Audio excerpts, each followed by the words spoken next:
नमस्कार साथियों, टीसीएस पाठशाला के यूट्यूब चैनल पर एक बार फिर से आपका स्वागत करता हूं। मैं अमर सर संस्कृत विषय के एक नए टॉपिक संस्कृत वर्णमाला या संस्कृत व्याकरणम को लेकर आपके बीच फिर से उपस्थित हुआ हूं। आइए जो है चलते हैं शीर्षक की ओर। संस्कृत व्याकरणम, संस्कृत सम प्लस क्री प्लस कत से मिलकर बना हुआ है। ठीक वैसे ही व्याकरणम आपका वी प्लस आंग प्लस क्री प्लस लिप्ट प्रत्यय से बना हुआ है। आप देख पा रहे होंगे कि सम यहाँ पर क्या है। संस्कृत में सम क्या है? उपसर्ग है। क्री क्या है? धातु है। और यहाँ पर कत क्या है? ये प्रत्यय है। ठीक वैसे ही व्याकरणम में वी आपका उपसर्ग है, आंग भी उपसर्ग की तरह है, क्री यहाँ धातु की तरह है और ल्युट आपका जो है प्रत्यय की तरह है। तो इस तरह से हम देख पा रहे हैं कि ये आपका हो गया उपसर्ग, ये हो गई आपकी धातु और ये हो गया आपका प्रत्यय। ठीक वैसे ही यहाँ आपका व्याकरणम में आप देखिए कि क्री जो है हो गई आपकी धातु और यहाँ पर ल्युट हो गया आपका प्रत्यय। प्रत्यय हमेशा आपका अंत में लगकर एक नवीन अर्थ जो है देने लगता है और उपसर्ग हमेशा जो है वह किसी भी धातु या शब्द के पहले लग करके उसका अर्थ जो है परिवर्तित कर देती है, एक नया रूप आ जाता है। उसे ही क्रमशः आपका उपसर्ग और प्रत्यय कहा जाता है। इस तरीके से आप देखिए कि संस्कृत जो है ये सम क्री कत मीन्स यहाँ सम ये बता रहा है कि समान रूप से यहाँ क्या कर देगा? क्री मीन्स कर देना। क्या कर देता है? समान रूप से ये आपका शब्दों में शुद्धता ला देना, शुद्धता ला देना या परिमार्जन कर देना। परिमार्जन कर देना ही क्या है? संस्कृत है। यहाँ आप देख पा रहे होंगे दोस्तों, कर देना ही संस्कृत है।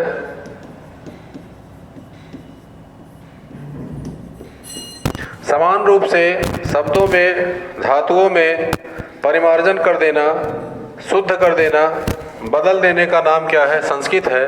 और ठीक वैसे ही व्याकरण में आप देख पा रहे होंगे कि विशेष रूप से शब्दों का ज्ञान करा देना, जिसके माध्यम से शब्दों की व्युत्पत्ति बताई जाए, उत्पत्ति बताई जाए, निष्पत्ति बताई जाए, उसे ही व्याकरण कहेंगे।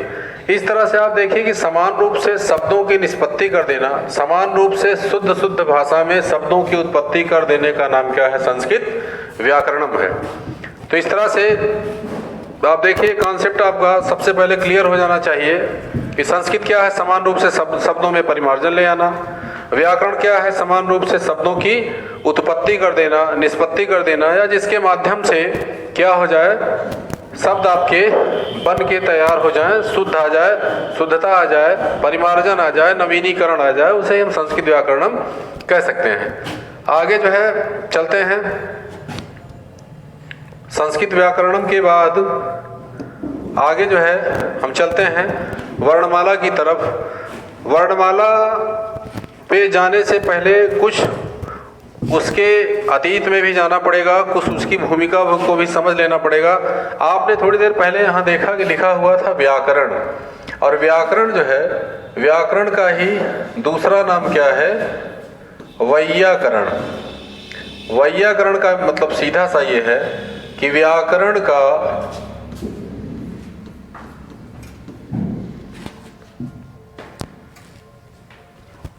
आपका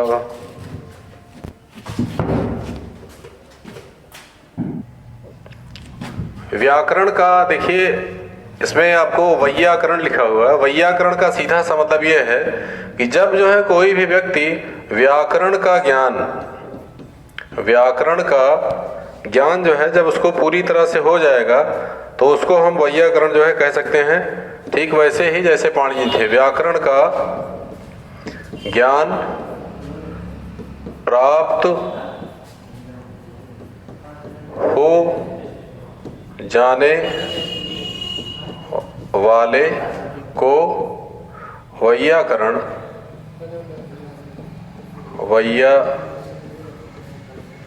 कहा जा सकता है।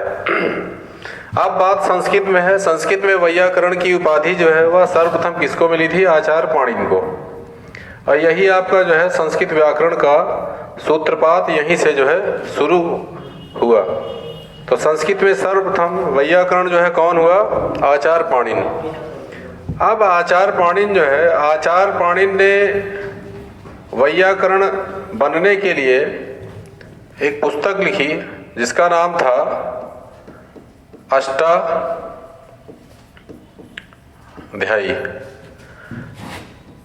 अष्टाध्यायी का जो है निर्माण करने के बाद, उसकी रचना करने के बाद जो है इनके समकालीन एक दो ऋषि मुनि और आए जिन्होंने ये कहा कि भाई हम इस बात को बिल्कुल नहीं मानेंगे कि वैयाकरण की उपाधि जो है वो पाणिनि महोदय ही पा जाए। तो होता क्या है कि हमारे यहाँ अगर एक व्यक्ति जो है कभी ऊंचाई को प्राप्त करने लगता है तो सबसे पहले हमारे पड़ोसी को ही उससे जलन होने लगती है, आलोचना सबसे पहले वही करता है। तो ठीक वैसे ही इनके समकालीन एक दूसरे जो है ऋषि आए जिनका नाम था कात्यायन। कात्यायन और कात्यायन ने एक पुस्तक लिखी जिसका नाम था वार्तिक। कात्यायन ने एक पुस्तक लिखी जिसका नाम था वार्तिक। वार्तिक में भी उन्होंने वही बात कही जो पाणिनि ने अष्टाध्यायी में कही थी। कहे क्या थे? पाणिनि जो है अष्टाध्यायी में पूरे व्याकरण शास्त्र की इन्होंने चर्चा किया था। और हम जो संस्कृत व्याकरण पढ़ते हैं आपका टेट लेवल और सुपर टेट लेवल का, वो जो है उसका क्रम और उसका आधार जो है पाणिनि की अष्टाध्यायी ही है। इन्होंने कात्यायन ने कहा मैं बिल्कुल नहीं मानूंगा, मैं एक वार्तिक पुस्तक लिखूंगा और इनका मैं खंडन कर दूंगा। इन्होंने वार्तिक जो है पुस्तक लिखी और वार्तिक में भी इन्होंने कुछ नहीं जब इनको मिला तो इन्होंने अष्टाध्यायी की समीक्षा लिख डाली। इसके बाद जो है तीसरे क्रम पे एक और महोदय आए जिनका नाम था पतंजलि। एक ऋषि और आए जिनका नाम था पतंजलि। इन्होंने कहा अष्टाध्यायी और वार्तिक में जो बातें हुई हैं उससे बड़ा मैं ग्रंथ लिखूंगा जिसका नाम उन्होंने क्या दिया? महाभाष्य। इन्होंने एक बड़ा ग्रंथ लिखा जिसका नाम क्या था? महाभाष्य। महाभाष्य में भी उसी बात को बताया गया जो क्रमशः पाणिनि ने अष्टाध्यायी में बताई और कात्यायन ने वार्तिक में बताया। तो इस तरह से हम देख पा रहे हैं कि पाणिनि, कात्यायन और पतंजलि तीनों ऋषियों ने एक ही महत्वपूर्ण कार्य किया संस्कृत व्याकरण के उत्थान के लिए। संस्कृत व्याकरण को बताने के लिए, स्पष्ट करने के लिए उन्होंने अलग अलग क्रम में अपनी अपनी पुस्तकों को लिखा, रचनाओं को लिखा। और पाणिनि ने तो केवल अष्टाध्यायी नामक ग्रंथ लिखा। उसी क्रम में इन्होंने भी लिख डाला वार्तिक। इन्होंने, पतंजलि ने कहा कि मैं सबसे बड़ा हूं तुम दोनों लोगों से। आप जो है नंबर 1 पे पाणिनि जी हो ऊपर से, लेकिन मैं क्या हूं? मैं नीचे से नंबर 1 पे हूं, तो मैं भी प्रथम हूं, आप भी प्रथम हैं। इन्होंने कहा कि आपने केवल एक कार्य किया हुआ है। इन्होंने महाभाष्य के अतिरिक्त जो है योग शास्त्र की रचना भी करी। योग शास्त्र की इन्होंने रचना भी करी और इस तरह से ये जो है योग शास्त्र के जनक कहलाने लगे। इस तरह से प्रश्न आपका अगर पूछा जाए कभी कि योग शास्त्र के प्रणेता कौन है, योग शास्त्र के जनक कौन है, योग शास्त्र का पिता कौन है, तो पतंजलि है। और यहाँ पूछा जाए कि अष्टाध्यायी के रचनाकार कौन है, बहुत पूछा जाता है, तो पाणिनि है। वार्तिक के अथवा वार्तिक कार के रचनाकार कौन है, तो कात्यायन है। और इन कात्यायन महोदय का एक दूसरा भी नाम था, उनके घर वाला एक नाम था वररुचि। कभी कभी इनकी माताजी बुलाने के लिए प्रयोग कर लेती थी वररुचि। आप देख पा रहे हैं कि पाणिनि, कात्यायन, पतंजलि तीनों ने केवल एक महत्वपूर्ण कार्य किया, इसलिए क्योंकि तीनों लोगों ने संस्कृत व्याकरण के संदर्भ में काम किया। इसलिए संस्कृत व्याकरण में इन तीनों लोगों को त्रिमुनि की संज्ञा दे दी गई। किसकी संज्ञा दे दी गई? त्रिमुनि की। प्रश्न यहाँ से भी आपका निकलता है, बनता है, पूछा भी जाता है, पूछा भी गया है कि संस्कृत व्याकरण में या व्याकरण शास्त्र में निम्नलिखित में से कौन एक त्रिमुनि नहीं है? तो आपको ये पता करना है कि इसमें से 3 तो हैं, जो नहीं होगा, जो विषम होगा वही उसका उत्तर हो जाएगा। आपको समझना केवल ये है कि पाणिनि, कात्यायन और पतंजलि जो है व्याकरण शास्त्र के त्रिमुनि हैं। अब इसके बाद आप देखिए सारे लोगों ने पुस्तक लिख डाली, रचना कर डाली, व्याकरण शास्त्र के विषय में बता डाला। उसके बाद जो है विद्वानों की सभा में सबसे ज़्यादा प्रामाणिकता मिली किसको? पाणिनि को। तो आइए चलते हैं, क्योंकि हमको संस्कृत व्याकरण पढ़ना है तो हम पाणिनि की अष्टाध्यायी को ही पढ़ते हैं और उसी के द्वारा जो है आगे समझने की कोशिश करते हैं। तो पाणिनि ने और क्या किया? इन्होंने एक ग्रंथ लिखा, बताया जा चुका है आपको। कौन सा ग्रंथ? अष्टाध्यायी। अष्टाध्यायी में आप देखिए, इसमें पहले क्या है? 8 है और यहाँ क्या है? अध्याय है। अष्टाध्यायी में क्या है? 8 है और यहाँ अध्याय है। तो 8 अध्यायों का समूह जिस पुस्तक में हो वही क्या है? अष्टाध्यायी है। इस तरह से अष्टाध्यायी में आपका समास कौन सा हो जाएगा? द्विगु समास हो जाएगा। समास भी आप जानते रहिए, आगे आपको टॉपिक मिलेगा समास का, तो आप जाने रहिएगा क्योंकि इसकी चर्चा हो जा रही है। तो अष्टा में यहाँ देखिए 8 है, यहाँ अध्याय है, तो 8 अध्यायों का जहाँ समूह हो जाएगा वहाँ द्विगु समास हो जाएगा। इस तरह से आप कह सकते हैं कि समासों में पाणिनि ने किस समास का प्रयोग किया? तो द्विगु समास का प्रयोग किया। आप जो है शीर्षक के साथ साथ ये भी समझते रहिए कि प्रश्न का स्वरूप ऐसे होता है, प्रश्न आते कहाँ से हैं। एक एक टॉपिक से प्रश्न आपका निकल के आ रहा है आपके सामने, तो आप कृपया प्रश्न भी जो है देखते रहिए और समझते रहिए, क्योंकि आपको कभी कभी होता यह है कि शीर्षक तो भली भांति समझ में आ जाता है, लेकिन जो क्वेश्चन आपको नहीं पकड़ पाते कि आप कहाँ से। आप जान रहे हैं कि अष्टाध्यायी की रचना पाणिनि ने किया है, लेकिन आपसे पूछ लेगा कि अष्टाध्यायी में किस समास का प्रयोग हुआ है, तो हो सकता है आपको जानकारी न हो, इसलिए स्पष्ट कर दिया जा रहा है। तो और दूसरा क्रम, इसका दूसरा प्रश्न क्या है? पाणिनि ने किस समास का प्रयोग किया है? तो द्विगु समास का प्रयोग किया है, स्पष्ट है इसके द्वारा। अब आप और अष्टाध्यायी को थोड़ा सा गहराई से समझ लेते हैं, फिर चलते हैं आगे इनके द्वारा किए गए कार्यों पर। तो अष्टाध्यायी में देखिए 8 अध्याय हैं। इसमें आपको पहला प्रश्न बनेगा कि अष्टाध्यायी का वर्णन किसमें है? अष्टाध्यायी का वर्णन है किसमें है? ये है पादों में। अष्टाध्यायी का वर्णन किसमें है? पादों में। पादों मीन्स जो आपका हिंदी में जिस चीज़ को आप चरण बोलते हो, इंग्लिश में आप जिसको स्टेप बोलते हो, संस्कृत में इसको हम यहाँ क्या बोलेंगे? पाद बोलेंगे। तो पाद का मतलब सीधा सीधा है स्टेप, है ना, उसका चरण, उसकी सीढ़ी। तो अष्टाध्यायी किसमें वर्णित है? पादों में। एक क्वेश्चन आपका हो गया। दूसरी चीज ये है कि प्रत्येक पाद मीन्स प्रत्येक आपके पाद में कितने जो है इसके चरण है? तो 4-4। पाद मीन्स हो गया आपका, चरण हो गया, अध्याय भी आप कह लीजिए। तो अष्टाध्यायी में कुल कितने हो गए आपके? ये देखिए किसमें वर्णन है? पादों में। और प्रत्येक पाद में कितने आपके चरण हैं? 4-4 चरण। 4-4 चरण है। और उसके बाद फिर यहाँ तीसरा क्या हो गया? जब आपका प्रत्येक पाद में 4 चरण हैं तो इसमें अध्याय कितने हैं? 8 अध्याय।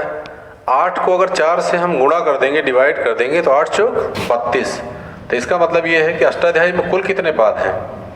32। कुल पादों की संख्या। आप ये ध्यान दीजिएगा कि आपसे 30 प्रश्नों में से एक प्रश्न जो है टेट लेवल पे, टेट स्तर पे आपको 30 प्रश्नों में से संस्कृत में से एक प्रश्न जो मिलेगा वो भेद और प्रभेद वाले, कितना और कितनी वाले, हाउ मेनी टाइप्स वाले एक क्वेश्चन आपको पक्का मिलेंगे। तो 30 में से 29 है आपका बचा।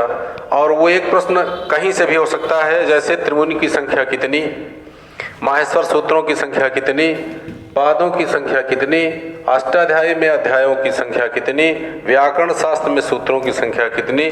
तो इस तरीके से कोई न कोई एक प्रश्न आपसे मिलेगा भेद प्रभेद वाला। तो आप सारे ही टॉपिक से इसको आप जरूर पकड़िएगा। तो अष्टाध्यायी का वर्णन आप देखिए किसमें है? पादों में है। प्रत्येक पाद में कितने चरण हैं? 4-4 चरण हैं। और कुल आप देखेंगे इस तरह से तो 32 इसके पाद हैं। और इसी अष्टाध्यायी के आधार पर प्रारंभ में व्याकरण शास्त्र में जो सूत्र है, प्रारंभ में व्याकरण शास्त्र में जो सूत्र आए कितने थे? ये 3978। प्रारंभ में व्याकरण शास्त्र में सूत्रों की संख्या अगर ऐसे पूछे तो 3978। लेकिन जो है अगर आपसे केवल इतना पूछे कि व्याकरण शास्त्र में कुल कितने सूत्र हैं, तो आप बता दीजिएगा 4000 सूत्र हैं। व्याकरण शास्त्र में कुल कितने सूत्र हैं? 4000।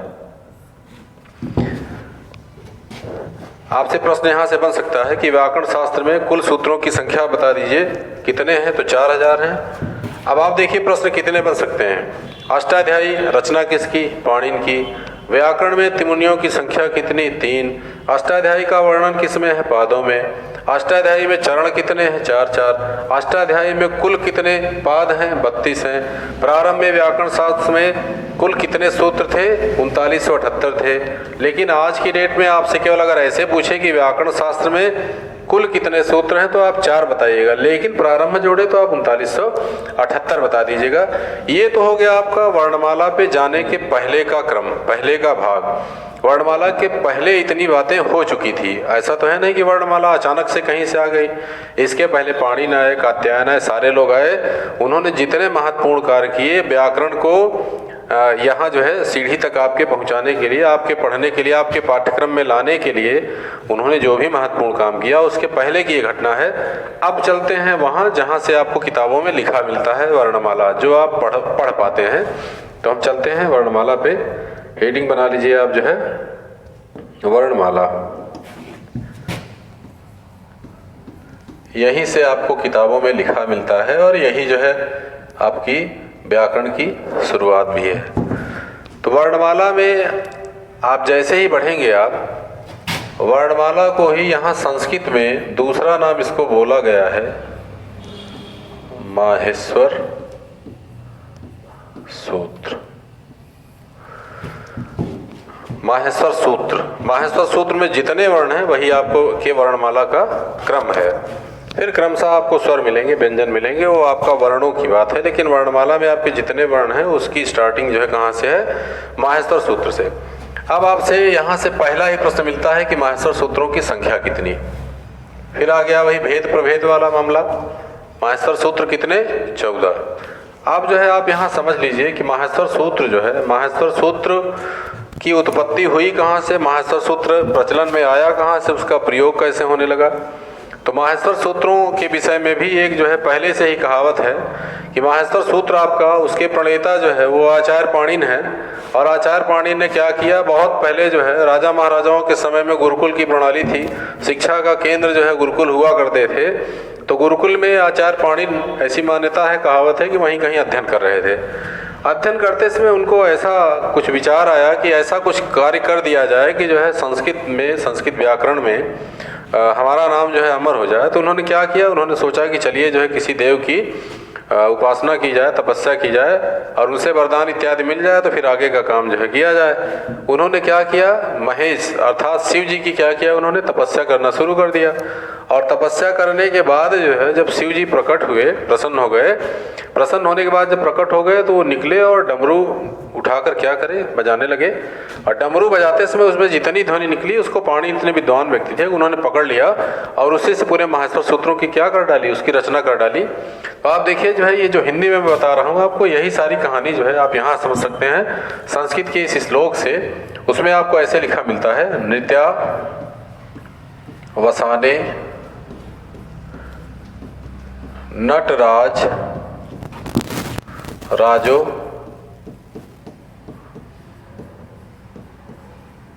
ननाद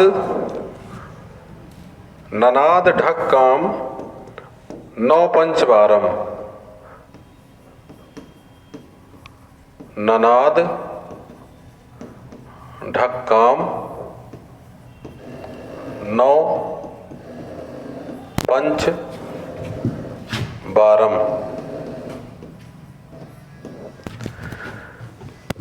नित्यावसाने नटराज राजो ननाद ढक काम नौ पंच बारम।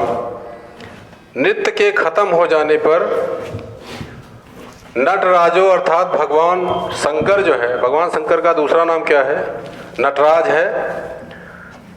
भगवान शंकर ने ननाद ढक काम मीन्स होता है डमरू।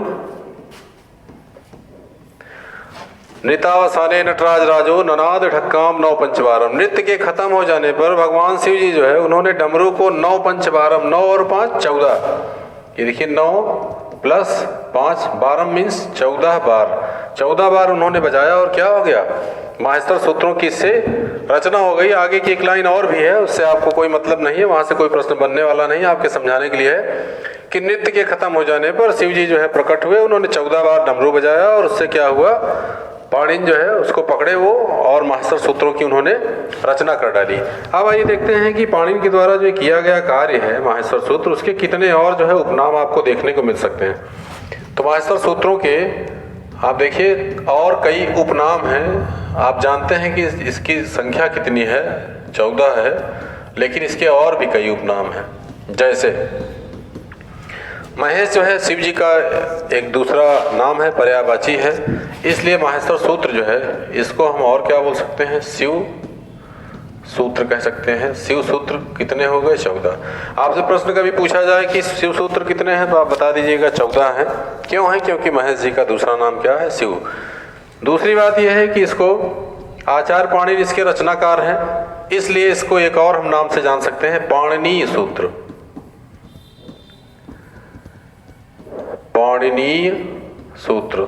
पाणिनीय सूत्रों की संख्या कितनी, 14 हो गई।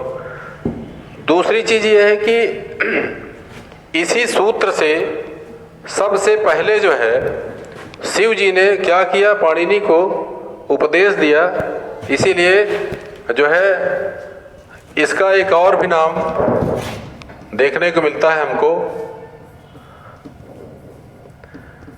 उपदेश सूत्र। इस तरह से आप देख पा रहे हैं कि उपदेश सूत्रों की संख्या कितनी, 14। शिव सूत्रों की संख्या कितनी, 14। पाणिनि सूत्रों की संख्या कितनी, 14। ये आपके जो माहेश्वर सूत्र हैं, ऐसी मान्यता है कि जब वेदों की रचना हुई, वेदों का निर्माण हुआ, तो ये सारे जो है आपके माहेश्वर सूत्र जो है प्रायः जो है वेद आपके किस में लिखे गए, संस्कृत में। तो इस तरह से इसको हम एक और नाम दे सकते हैं, क्या है इसका नाम, वेद सूत्र। अब आपसे पूछा जाए कि वेद सूत्रों की संख्या कितनी, 14। ये आपका सब माहेश्वर सूत्रों के उपनाम हैं, ये आपको कहीं लिखा नहीं मिलेगा, ये अपने अनुसार जो है आप बना सकते हैं, क्योंकि प्रश्न कहीं से भी पूछा जा सकता है। तो वेद सूत्र के बाद आपका, क्योंकि माहेश्वर सूत्रों में आपके सारे वर्ण ही लिखे हुए हैं, सारे वर्ण हैं, वो क्रमशः आपके आ, ई, उ, ण, री, ली, क, ए, ओ, अंगा, ऐ, औ, च, इस तरीके से सारे क्या हैं, वर्ण हैं। तो क्योंकि वर्ण है तो इसका एक और नाम हो सकता है, वर्ण सूत्र या अक्षर सूत्र। कितनी संख्या, 14। तो आपसे वेद सूत्र पूछे या अक्षर सूत्र पूछे, उसकी संख्या भी कितनी है, 14 है। ये सारे आपके जो वर्ण हैं, इन सारे वर्णों का, इन्हीं वर्णों के द्वारा जो है प्रत्याहारों का निर्माण होता है। यही कारण है कि इसका एक और नाम जो है, कौन सा, प्रत्याहार सूत्र। आप देखिए प्रत्याहार सूत्रों की संख्या कितनी, 14। इस तरह से आप देख पा रहे हैं यहाँ 1, 2, 3, 4, 5, 6। ये इसके माहेश्वर सूत्रों के और इतने उपनाम हो सकते हैं। आपसे कभी भी पूछे कि अष्टाध्यायी का सूत्र बता दीजिए, व्याकरण सूत्र बता दीजिए, पाणिनि सूत्र बता दीजिए, उपदेश सूत्र बता दीजिए, वेद सूत्र, वर्ण सूत्र, अक्षर सूत्र या प्रत्याहार सूत्र बता दीजिए, सब एक ही है। क्योंकि इसमें 14 है तो आपका चतुर्दश सूत्र भी इसका एक नाम लिखा मिलता है। आप इसको ऐसे भी समझ लीजिए, क्योंकि 14 है तो यहाँ 14 जो है आपको इसको ऐसे लिख देंगे, चतुर्दश सूत्राणि। ऐसे कभी कभी प्रश्न आ जाता है, चतुर्दश सूत्राणि किसको कहा जाता है, माहेश्वर सूत्रों को कहा जाता है। क्यों कहा जाता है, चतुर मीन्स 4, 10 मीन्स 10, 10 और 4 14, और सूत्राणि आपका सूत्रम सूत्रे सूत्राणि जो है नपुंसक लिंग में लिख दिया गया है, इसलिए 14 सूत्र आपके हो गए। क्योंकि सूत्र जो है आपका वो सूत्र से सूत्रम बना, सूत्रम सूत्रे सूत्राणि से क्या हो गया, लिंग परिवर्तन हो गया, इसीलिए यहाँ सूत्राणि लिख दिया गया है। चतुर्दश सूत्र आप लिखकर समझिए या चतुर्दश सूत्राणि से समझिए, 14 सूत्र आपको स्पष्ट करना है। ये इसके 7 प्रकार हो गए। अब आइए चलते हैं माहेश्वर सूत्र के बाद जो है इसके अगले टॉपिक पर। माहेश्वर सूत्र के बाद जो है माहेश्वर सूत्र का ज्ञान हो जाने के बाद सारे वर्ण आपको मिल जाएंगे। क्रमशः मैं आपको एक एक वर्ण लिख देता हूँ, वहीं से आपको सारे प्रश्न और देखने को मिल जाएंगे। जैसे एक एक आपको लिखता हूँ माहेश्वर सूत्रों का क्रम। ये है आ, ई, उ, ड़ा, री, ली, का, ए, ओ, गा, ऐ, औ, च, ह, य, व, र, ट, ला, ड़ा। इस तरीके से आप देखिए, इसमें क्रम से आ, ई, उ, ड़, री, ली, का, ए, ओ, ङ, ऐ, ओ, च, ह, य, व, र, ट, ल, ड़, य, म, ङ, ड़, न, म।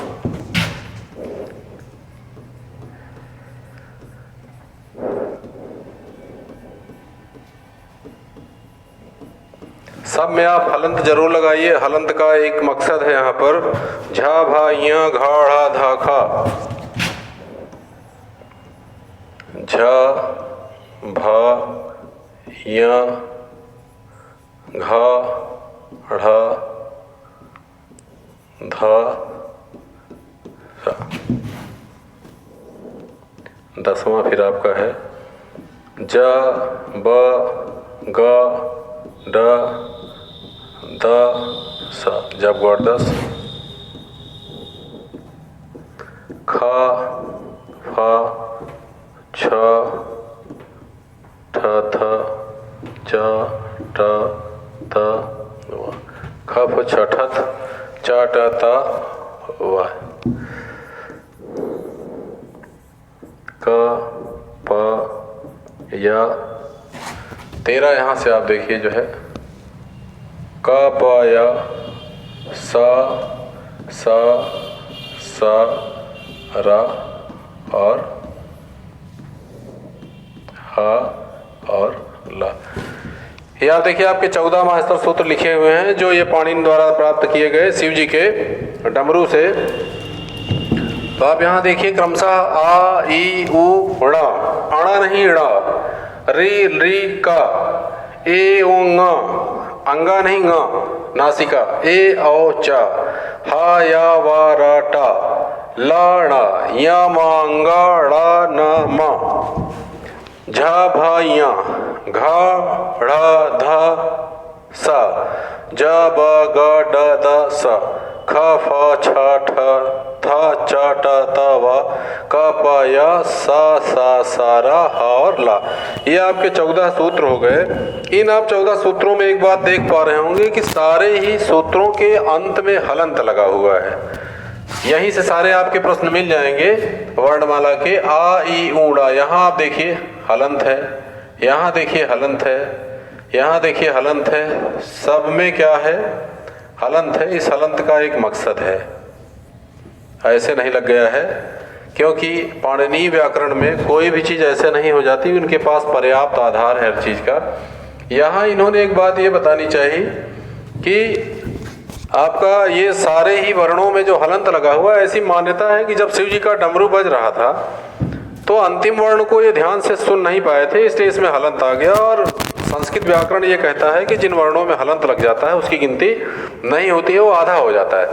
जैसे ण में हमने हलंत मार दिया तो इसका रूप बदल गया, ऐसे हो गया।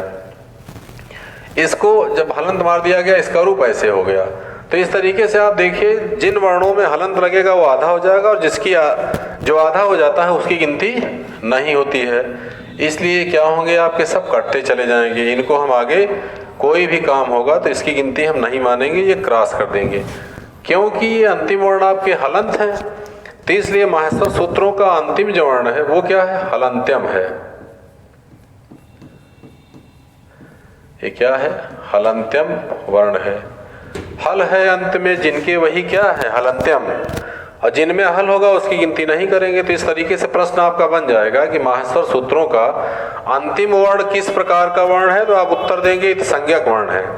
माहेश्वर सूत्रों के अंतिम वर्ण हैं इत संज्ञक वर्ण। माहेश्वर सूत्रों के अंतिम वर्ण क्या है? इत संज्ञक है। सूत्रों के अंतिम वर्ण है इत संज्ञक। इत संज्ञा हो जाती है, इत मीन्स अंत हो जाता है। चलिए, एक क्वेश्चन तो आपका हो गया कि माहेश्वर सूत्रों के अंतिम वर्ण किस प्रकार के वर्ण है? इत संज्ञक वर्ण। दूसरी बात आप यहां देखिए कि ये आपका पहला, दूसरा, तीसरा, चौथा, लास्ट वाला कट गया, सब ये कट गया, ये कट गया, ये कट गया। बचते कितने हैं? 1 2 3 4 5 6 7 8। 1 2 3 4 5 6 7 8 9। इस तरह से ये जो आपके 9 वर्ण हैं, ये आपके क्या है? स्वर हैं। संस्कृत में स्वर कितने इनकी संख्या है? 9। आप देख लीजिए, गिन लीजिए। आ, ई, उ, री, री, ए, ओ, ए, ओ, ये संस्कृत में क्या है? स्वर है। और शेष आपके सारे व्यंजन हैं। शेष यहाँ जो लिखे हुए क्या हैं? वे व्यंजन हैं।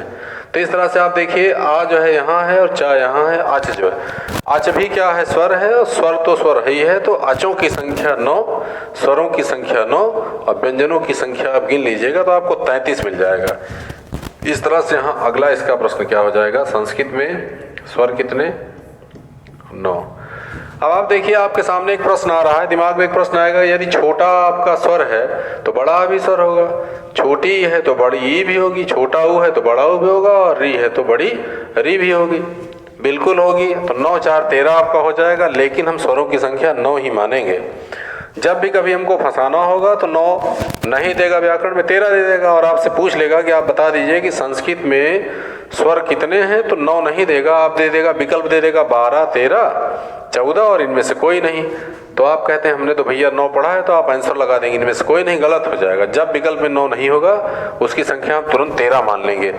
लेकिन 9 और 13 दोनों दिया होगा तो एक विकल्प भी और होगा कि दोनों, और नहीं तो ऐसा नहीं करेगा, दोनों में से एक कह देगा। तो आप जाने रहिएगा कि संस्कृत में स्वर कितने हैं? 9 हैं। बड़े को क्यों नहीं माना जाता है इसमें, उसका भी एक प्रश्न है कि वो दीर्घ और लघु में ह्रस्व, और उसमें उसकी कैटेगरी ह्रस्व और दीर्घ स्वर में उसकी कैटेगरी चेंज हो जाती है, इसीलिए उसको यहाँ से हटा दिया गया है। लेकिन है इसी परिवार का वो। तो यहाँ देखिए, ये आपके क्या हो गए? स्वर हो गए। ये क्या हो गए? आपके व्यंजन हो गए। और यहाँ से कई प्रश्न बनने वाले हैं, आप देख लीजिए। इसमें से आप ध्यान दीजिए, एक लिखा हुआ है यहाँ पर हा वर्ण आपका आया है, एक यहाँ पर हा वर्ण यहाँ है, हाइवरट का है, और आप देखिएगा तो यहाँ एक यहाँ है 2 बार हा आया हुआ है। लेकिन इसमें कॉमन बात यह है कि हलंत नहीं लगा हुआ है। तो प्रश्न यहाँ क्या बन गया कि माहेश्वर सूत्रों में ऐसा कौन सा वर्ण है जो 2 बार आया है? ऐसा कौन सा वर्ण है जो 2 बार आया है? तो आप देखेंगे यहाँ पर एक हा यहाँ है, एक हा यहाँ है। तो इससे प्रश्न आपको क्या बनेगा कि सूत्रों में, टॉपिक के साथ क्वेश्चन भी आप जरूर समझिए, सूत्रों में कौन सा वर्ण 2 बार आया है? कौन सा आया है? हा आया है। आप देख पा रहे हैं हा के बाद एक वर्ण और भी यहाँ पर लिखा हुआ है जो 2 बार आया है, लेकिन उसमें हलंत लगा हुआ है। आप देखिए कौन सा वर्ण है, यहाँ चले आइए। आ ई ऊड़ा में यहाँ अड़ा 1 बार है, ऐसे आप देखते चले आइए, एक अड़ा यहाँ है और एक यहाँ है, लेकिन इसमें भी हलंत है और इसमें भी हलंत है। तो प्रश्न आपका बन गया कि माहेश्वर सूत्रों में कौन सा इत संज्ञक वर्ण 2 बार आया है? हमने कहा कि लास्ट में जो वर्ण है जिनमें हलंत है वो इत संज्ञक है। तो माहेश्वर सूत्रों में कौन सा इत संज्ञक वर्ण 2 बार आया है? कौन सा है? 2 बार आया, अड़ा आया हुआ है। तो आप यहाँ देखिए, क्वेश्चन आप बना लीजिए, माहेश्वर सूत्रों में कौन सा इत संज्ञक वर्ण 2 बार आया है? तो आपका उत्तर हो जाएगा णा। चलिए नोट कर लेते हैं इसको भी। कौन सा इत संज्ञक वर्ण 2 बार आया है। कौन सा है? अड़ा है, हलंत के साथ आएगा, तभी इसको हम इत्संज्ञक मानेंगे, अन्यथा नहीं। तो आप प्रश्न देखिए, यहाँ पे आपको पहले 4 आपके क्या हो गए? स्वर हो गए। दूसरे क्या हो गए? आपके व्यंजन हो गए। लास्ट वाले इत्संज्ञक हो गए। हा का 2 बार आना वर्ण है। अड़ा का हलंत के साथ 2 बार आना क्या है? इत्संज्ञक है। और आप देखिए लास्ट में आपने 13वें नंबर पे लिखा होगा, यहाँ कपय है, वहाँ सत्सर है, और उसके बाद हल आपने लिखा होगा। एक चीज़ और आप यहाँ ध्यान दीजिए कि ये हा, या, वा, रा, टा, यहाँ आप देखिए हा है, वा है, रा है, ला, या, वा, रा, ला। ये अभी आप आगे पढ़ेंगे तो यहाँ आप देखिएगा, इसके बाद का जो टॉपिक आएगा उससे क्लियर होगा। या, वा, रा, ला, ये क्या है? ये एक विशेष प्रकार का व्यंजन है जिसका नाम है अंतस्थ। तो अंतस्थ आगे भी ये टॉपिक में मिलेंगे आपको, लेकिन क्योंकि अब चल रहा है तो आप जान लीजिए। अंतस्थ व्यंजन कितने हो गए? 4। कौन कौन से? या, वा, रा और ला। या, वा, रा और ला। ठीक उसके नीचे आप चले आइए 7वें नंबर पे, या, मा, अंगा, ड़ा, ना, मा। इसमें आप देखिए 1 2 3 4 और 5, मा कट गया वहाँ। 1 2 3 4 5, ये पांचों वर्ण आपके नासिक के वर्ण हैं। क्या है ये? 7वें नंबर वाले। ये सारे वर्ण आपके नासिक्य वर्ण है। यहीं से आपके कितने क्वेश्चन निकल कर चले आ रहे हैं? नासिक्य वर्णों की संख्या 1 2 3 4 5। नासिक्य वर्ण कितने? 5। कौन कौन से? आपके सामने लिखा हुआ है। और आगे आप बढ़ जाएंगे तो 13वें नंबर पे लिखा हुआ है सा, सा, सा, रा, सत्सर और आखिरी में हल। तो वो जो हाँ आपका 3 प्रकार का सा है, सा, सा, सा और रा, वह आपका क्या है? वह भी एक विशेष प्रकार का व्यंजन है जिसका नाम है ऊष्म व्यंजन। वहां भी आप समझ लीजिएगा कौन सा व्यंजन है वह? ऊष्म व्यंजन। यद्यपि ये सारे व्यंजन ही हैं, हम स्वर को यहाँ अच के नाम से जानते हैं और व्यंजन को हम हल के नाम से जानते हैं। ये ह और लास्ट का ला। हल बराबर व्यंजन, अच बराबर स्वर, अच बराबर 9, स्वर बराबर 9, हल बराबर 33 और व्यंजन बराबर भी 33। तो उस व्यंजन की संख्या भी हो गई कौन सी? कितनी हो गई? 4 हो गई। अंतस्थ आपको बता ही दिए हो गया। आपको 13वें नंबर का सूत्र आप देख लीजिए, का पाया सा, सा, सा, रा। वही जो आपका सा, सा 3 प्रकार का सा और रा है, वही आपको क्या हो जाएगा? उस व्यंजन हो जाएगा। उसका क्रम आप देख लीजिएगा, सा, सा, सा, रा काट देंगे तो सा, सा, 3 प्रकार का सा और हा क्या हो जाएगा? ऊष्म व्यंजन हो जाएगा। तो उस व्यंजन में आप देखिए आपको 4 वर्ण मिल गए, 3 प्रकार के सा। क्रम आप पकड़े रहिएगा। क्रमय आपसे पूछेगा भैया अंतस्थ व्यंजन बता दो कितने हैं? या रा लावा दे देगा, या वा राला दे देगा, या ला वा रा, इस तरीके से उस व्यंजन में सा, सा, सा, रा, सा, सा, सा, हा दे देगा। तो आप यहाँ देखिए 13वें नंबर में सा, सा, सा, रा है। रा कट गया, क्यों कट गया? इत्संज्ञक है। और हल का हा बच गया, इसलिए इसमें चला आया। तो इस प्रकार से व्यंजन उसमें कितने हो गए? 4। ये आप देखिए महास्तर सूत्र यहाँ से हो गए। अब आपके मन में एक प्रश्न आता है कि ये 14 जो है हम याद कैसे करें? तो याद करने का एक आसान तरीका, सबसे पहले तो आपको पता होने चाहिए स्वर कितने हैं। स्वर आपके 9 हैं। 9 कौन कौन से हैं? आ है, ई है, ऊ है, री है, ली है, ए है, ओ है, अय है और औ है। 9 आपके स्वर हो गए। अब व्यंजनों में उसके बाद फिर आप देखिए, जब आपको नहीं याद हो पा रहा है तो प्रारंभ के 4 स्वर आप याद कर लीजिए, 4 सूत्र स्पष्ट हो गया। एक बार प्रश्न आया हुआ था कि माहेश्वर सूत्रों का पहला सूत्र कौन सा है? माहेश्वर सूत्रों में पहला सूत्र तो यही है, आ, ई, उ, ड़ा। दूसरा सूत्र री, ली, का। अब आप यहाँ जाएंगे तो पहले आप स्वर याद कर लीजिए, फिर आप याद कर लेना अंतस्थ व्यंजन कौन है, कितने होते हैं। तो पहले आप स्वर वर्ण याद कर लेना, उसके बाद अंतस्थ व्यंजन याद कर लेना, फिर नासिक का वर्ण याद कर लेना। नासिक के बाद इतना तो आपका 7-8 तक क्लियर हो जाएगा मामला। 7-8 के बाद फिर आप जो है इसके बाद प्रत्याहारों के द्वारा आप इसको याद कर पाएंगे। ठीक है, तो ये हो गया आपका माहेश्वर सूत्र। यहाँ और भी कई प्रश्न आपके बनने वाले हैं। सेकंड नंबर पे आप चले, ये लिखा हुआ है एक आपका वर्ण है ली। ली क्या है? प्रारंभ के 4 जब आपके स्वर हैं तो ली क्या है? वो भी स्वर हो जाएगा। लेकिन ये एक ऐसा स्वर वर्ण है कि इसका दीर्घ स्वर कभी भी नहीं होगा। जान लीजिएगा कि इसका दीर्घ स्वर कभी हो नहीं सकता। किसका? ली का। क्यों नहीं हो सकता? उसके पीछे भी एक कारण है। हम बार बार आपसे कह रहे हैं कि संस्कृत में कोई चीज़ ऐसे नहीं मान ली जाती, उसका कुछ न कुछ सिस्टम है। यहाँ देखिए आपका ली एक स्वर वर्ण है। क्यों है? ये आपके प्रारंभ में 4 है। ली क्या है? ये स्वर वर्ण है। लेकिन इसका जो है दीर्घ स्वर कभी नहीं होगा, इसका रूप बदल नहीं सकता। ये दीर्घ स्वर नहीं होता। ये प्रश्न है आपका कि माहेश्वर सूत्रों में ऐसा कौन सा स्वर वर्ण है जिसका दीर्घ स्वर नहीं होता? किसका नहीं होगा? ली का नहीं होगा। क्यों नहीं होगा? इसका प्रयोग संस्कृत में मिलता ही नहीं है। ये वैदिक संस्कृत का वर्ण है। ये आपका ली जो है वैदिक संस्कृत का वर्ण है। यही कारण है कि इसका दीर्घ बिल्कुल नहीं होगा। अब इसका दीर्घ नहीं होगा, ऐसे इसमें बहुत से लोग लिखे हुए हैं जिनका ह्रस्व नहीं होगा। आप ये देख लीजिए, अगला ये है आपका 1, 2, 3 और 4। क्रमशः ए, ऐ, ओ, औ इनका जो है ह्रस्व स्वर नहीं होगा। ली का क्या है? दीर्घ नहीं होगा। अब इन 4 लोगों का क्या होगा? इनका ह्रस्व स्वर नहीं होगा। तो ये भी आपके लिए क्वेश्चन है कि ऐसे कौन से आपके जो है स्वर वर्ण है जिनका जो है क्या नहीं होगा?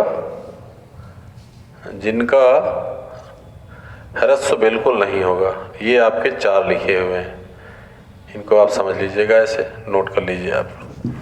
ए, ऐ, ओ और औ, ये 4 आपके जो है ए, ऐ, ओ, औ, इनका क्या होगा? इनका लघु स्वर, चाहे लघु बोलिए चाहे ह्रस्व बोलिए, एक ही बात। इनका लघु स्वर बिल्कुल नहीं होगा। क्यों नहीं होगा? उसके भी पीछे कारण है।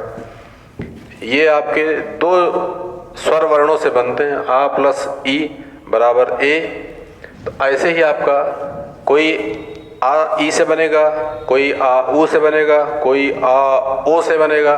तो क्योंकि दोनों ही स्वर वर्णों से बनेंगे तो इसके नीचे बिल्कुल ही नहीं जाएगा। इसको आप कैसे भी तोड़ोगे रहेगा यही है।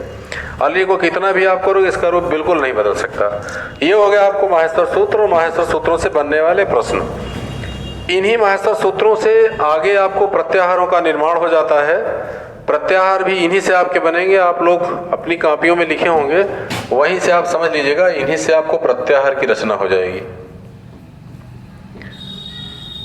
प्रत्याहार का सीधा सा अर्थ जो है, क्या करेंगे आप अभी देख पाएंगे। सूत्र आपको लिख दिया जा रहा है यहाँ। प्रत्याहार का सीधा सा मतलब होता है संक्षिप्त कर देना। संक्षिप्त आप करेंगे किसको? वर्णों को कर देंगे। जैसे आप इतनी चीजें आप बोल रहे हैं, इतनी चीजें आपको बिल्कुल नहीं बोलना है, उसको हम शॉर्ट में कर देंगे, प्रत्याहार बन जाएगा।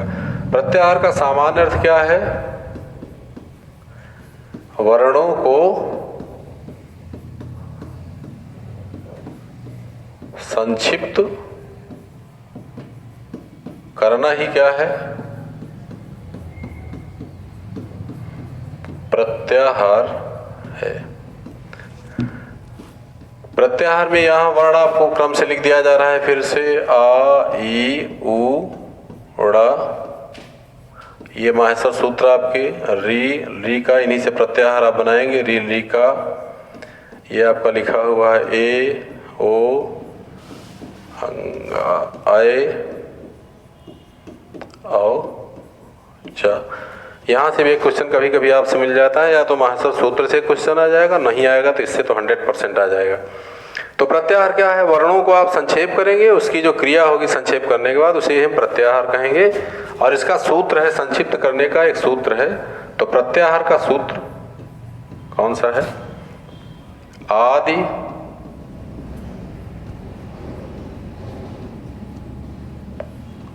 रंतेन संहिता। प्रत्याहार का सूत्र क्या है? आदिरंतेन संहिता। आदिरंतेन में यहां देखिए शुरू में लिखा हुआ है आदिवर्ण प्लस अंतेन मीन्स अंत का वर्ण। अंत का वर्ण दोनों मिला देंगे, क्या हो जाएगा, प्रत्याहार हो जाएगा। और जब दोनों को आप इकट्ठा कर देंगे तो संक्षिप्तता निश्चित रूप से आ जाएगी। आदि वर्ण यहाँ देखिए सब लिखे हुए हैं। सूत्र क्रमशः आपके ए और चा के बाद हैवरट भी होगा, लावण्य भी होगा, आपको प्रियम अंगणम झभई झब घाड़ा धाका जबरदस्त ऐसे आप सब लिखवा दिया गया है। आदि अंत्यन संहिता का मतलब ये है आदि वर्ण प्लस अंतिम वर्ण मिला करके संहिता में जो बातें हम कर ले जाते हैं उसे क्या कहेंगे, प्रत्याहार कहेंगे। तो यहाँ देखिए आपके सामने लिखा हुआ है, अगर यहाँ आपको चा है और यहाँ आ है तो इस सारे आपके जो स्वर लिखे हुए हैं, स्वर का सबसे आदि वर्ण मीन्स प्रथम वर्ण क्या है, आदि का मतलब है पहला। कहते हैं ना आदि कवि वाल्मीकि, तो आदि कवि मीन्स सबसे पहले के जो कवि आपके ऋषि थे क्या, वाल्मीकि। तो आदि मीन्स पहले का, तो आदि वर्ण मीन्स ये आपका हो गया पहला वर्ण, और अंत मतलब अंतिम वर्ण मिला देंगे प्रत्याहार बन जाएगा। अब आप देखिए आपके सामने लिखा हुआ है पहला वर्ण और अंतिम वर्ण। यहाँ का पहला वर्ण आ है और यहाँ का लास्ट वर्ण क्या है, च है, हलंत मार दी, ये क्या हो गया, ये हो गया प्रत्याहार। अब इसका सीधा सा मतलब ये है कि जितने आपके सामने स्वर वर्ण लिखे हैं, हम इतनी जो है बात ना करके हम सीधे अच कह देंगे तो सारे वर्ण इसमें आ गए। हम आ ई उ ण री ली का ए ओ अंगा ए ओ चा ना पढ़ के हम अच पढ़ देंगे। अच पढ़ देंगे इसका सीधा सा मतलब है कि अच के अंदर सब छुप गए हैं। ठीक वैसे ही आप पांचवें पे जब हा जाते हैं और लास्ट का हल है तो हम उसको लिख देते हैं, पूरा ना पढ़ के हम पढ़ लेते हैं हल। तो हल क्या हो गया आपका, प्रत्याहार हो गया। संक्षिप्तता आई। सारी चीज़ों को आपको पढ़ने से अच्छा है कि हल कह दिया, इसका मतलब सब जिसके सामने आप बोलेंगे हल प्रत्याहार और समझ लेगा कि सारे वर्ण उसमें हैं। आज जिसके सामने बोला जाएगा और हर व्यक्ति समझ लेगा कि सारे वर्ण उसी में छुपे हुए हैं। ठीक, आप चलते हैं, आपको प्रत्याहार बनता कैसे ये बता देते हैं। यहाँ से एक क्वेश्चन 2016 में पूछा गया था, वो आप समझ लीजिए इसको कैसे आया हुआ था। आपने कहा प्रत्याहार में एक आदि वर्ण होगा, एक पहला वर्ण होगा और एक अंतिम वर्ण होगा। हम जहाँ से भी पहले वर्ण को लेंगे प्रत्याहार बनाते समय उसके आगे से ही गिनती होगी, पीछे से नहीं होगी। अगर हम यहाँ से ई पकड़ेंगे, ई और का हम लेंगे, कहेंगे एक प्रत्याहार में कितने वर्ण आएंगे, तो आप यहीं से गिनेंगे, पीछे से नहीं गिनेंगे। क्यों नहीं गिनेंगे, क्योंकि प्रथम वर्ण ये हुआ, ई हुआ, न कि इसके पहले का हुआ। यही प्रश्न आपसे पूछा गया था। ई और का दोनों को हमने जोड़ा, कौन सा प्रत्याहार हो गया, इक प्रत्याहार हो गया। यहाँ लिख दिया गया आपको इक प्रत्याहार। आप देखिए एक प्रत्याहार में कितने वर्ण हैं। पहले भी आपको बताया गया कि जो लास्ट का वर्ण होता है उसकी गिनती नहीं होती। क्यों नहीं होती, संज्ञक हैं, इनको हम मानेंगे नहीं। तो एक प्रत्याहार है, कितने वर्ण आएंगे, 1 2 3 और 4। क्रमशः ई उ री और ली ये किस में आएंगे, एक प्रत्याहार में। पूछा गया प्रश्न है ई उ री और ली, ये हो गया आपके एक प्रत्याहार। अब इस तरह जब आप बनाते चले जाएंगे तो एक प्रत्याहार, उक प्रत्याहार, रिंग प्रत्याहार, लिंग प्रत्याहार, एच प्रत्याहार, वोट प्रत्याहार, कहीं से भी आप जोड़ेंगे बन जाएगा। चाहे इससे इससे इससे इससे किसी भी वर्ण से आप जोड़िए, लेकिन अंतिम से मत जोड़िए। यहाँ ऋणा और का ऋणक प्रत्याहार बनाएंगे, बिल्कुल नहीं बनेगा। क्यों नहीं बनेगा, ऑलरेडी संज्ञक है वो पहले से ही। तो आप कहीं से भी कोई वर्ण उठाएंगे, इसका मतलब बिल्कुल नहीं है कि हम प्रारंभ का उठाएंगे तभी बनेगा। हम यहाँ से ले सकते हैं, यहाँ से ले सकते हैं, यहाँ से, कहीं से भी, जहाँ से हम जो वर्ण लेंगे वहीं से उसकी स्टार्टिंग मानी जाएगी। इस तरह से जब हम सारे माहेश्वर सूत्रों से बनाना शुरू करेंगे और जब हम अंत तक जाएंगे तो इनकी संख्या हो जाएगी 42। इनकी संख्या कितनी हो जाएगी, 42। इस तरह से देख पा रहे हैं कि इसकी संख्या जो है वो कितनी हो जा रही है, 42 हो जा रही है। इस तरह से हम देख पा रहे हैं कि प्रत्याहार जो है उसकी संख्या कितनी हो जा रही है, 42। तो कहने का मतलब ये है कि आप कहीं से भी उठाएंगे इसको, 20 से, प्रारंभ से, अंत से, कहीं से जहाँ से भी उठाएंगे वो उसका प्रथम वर्ण हो जाएगा और अंतिम वर्ण उसमें होना भी चाहिए। नहीं तो आप यहाँ से ली से उठा लेंगे, बोलेंगे बताओ लिक में कौन सा है, तो लिक में कोई वर्ण ही नहीं है। तो प्रत्याहार बनाने के लिए जरूरी है कि प्रथम और अंतिम के बीच में कुछ न कुछ हो। तो इस तरह से उसकी संख्या कितनी हो जाएगी, 42। एक बार फिर से मैं आपको रिपीट कर देता हूँ कि आप जो आज की वीडियो में आपने जितनी चीज पढ़ा है, आप देखिए आपके कितने प्रश्न बन के तैयार हो गए। व्याकरण शास्त्र में कुल सूत्रों की संख्या 4000, माहेश्वर सूत्रों की संख्या 14, त्रिमुनियों की संख्या 3, स्वरों की संख्या 9, व्यंजनों की संख्या 33, 34, 36 कुछ भी हो उससे कोई मतलब नहीं है, आपको केवल 33 ही मानने चाहिए। आप वर्णमाला पढ़ेंगे सब स्पष्ट हो जाएगा। वैसे ही आप यहाँ प्रत्याहार में आएंगे, प्रत्याहारों की संख्या कितनी? 42। अष्टाध्यायी में पादों की संख्या कितनी? 32। अष्टाध्यायी में और तमाम चीज़ें आपको लिखी गई हैं, जैसे चरणों की संख्या 4। तो इस तरह से आप देखिए कि कई प्रश्न आपको भेद और प्रभेद वाले मिल गए, और इतनी बातों को आप नोट कर लीजिएगा, समझ लीजिएगा। बाकी आपको अगले वीडियो में फिर से मिला जाएगा वर्णमाला के भाग 2 के साथ, क्योंकि यहाँ इतनी ही बातें स्पष्ट हो सकती हैं। धन्यवाद।